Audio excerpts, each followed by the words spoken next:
Hello, mayong hapon. To this video guys, muna at kong giluto. This is my version of making my chicken hamonada. Yan guys, ang aking chicken hamonada.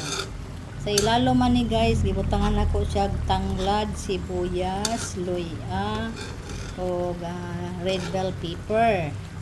Tapos ako ning giprito whole chicken, giprito kay parang pula-pula po diyang naong ba. Dayon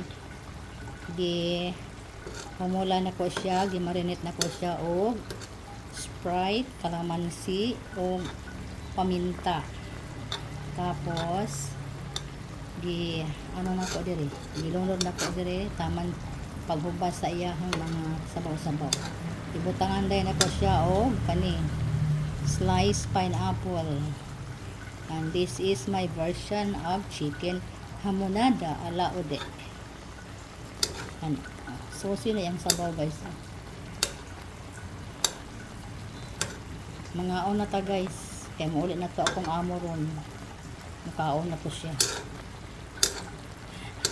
Thank you for watching.